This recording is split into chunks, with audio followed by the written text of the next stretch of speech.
Hi எல்லோருக்கும் வணக்கம். நீங்கள் வீடியோவில் பார்த்துட்டு இருக்கிற இந்த கர்ணப்புறா பேர் தான் புதுசாக நம்ம லாஃப்ட்டுக்கு செட் பண்ணியிருக்கோம். வாங்க இந்த பேர் பற்றின டீட்டெயில்ஸ் பார்க்கலாம். இந்த பேரில் இருக்கிற மெயில் நம்ம லாஃப்ட்டில் ஹேட்ச் ஆகி வளர்ந்து சிக்கு தான். இதோட ஃபீமேல் நம்ம நண்பர் லாஃப்ட்டில் இருந்து கொண்டு வந்தது.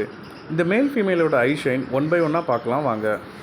ஃபர்ஸ்ட்டாக மேலோட ஐஷைன் பார்க்கலாம். இந்த ஐஷைன் பார்த்தீங்கன்னா கம்ப்ளீட்லி ஃப்ளையிங் லைனோட ஐஷைன். அதோட கருவிலியை சுற்றி எந்தவித சர்க்கிளோ இல்லை எந்தவித கலரேஷனோ இருக்காது. அடுத்ததாக ஃபீமேலோட ஐஷைன் பார்த்தீங்கன்னா கம்ப்ளீட்டாக ப்ரீடிங் லைன் ஐஷைன். அதோட கருவிலியை சுற்றி அந்த ப்ரீடிங் குவாலிட்டியோட லைன் தெளிவாக தெரிஞ்சிருக்கும். மேலோட ஐஷைனுக்கு டைரெக்டாக ஆப்போசிட்டில் ஃபீமேலோட ஐஷைன் போட்டிருக்கோம். இந்த பேர் செட் பண்ணதை பற்றி நீங்கள் ஏதாவது சொல்ல விரும்புனா மறக்காமல் கமெண்ட்டில் மென்ஷன் பண்ணுங்கள். இந்த பேரோட அடுத்தடுத்த அப்டேட் நம்ம சேனலில் ரெகுலராக அப்லோட் பண்ணுறோம், மிஸ் பண்ணாமல் பாருங்கள். இந்த வீடியோ உங்களுக்கு பிடிச்சிருந்தா லைக் பண்ணுங்கள். புறா வளர்க்குற உங்கள் ஃப்ரெண்ட்ஸுக்கும் இந்த வீடியோவை ஷேர் பண்ணுங்கள். நம்ம சேனலோட அடுத்தடுத்த அப்டேட்டை தெரிஞ்சுக்க மறக்காமல் நம்ம சேனலை சப்ஸ்கிரைப் பண்ணிக்கோங்க.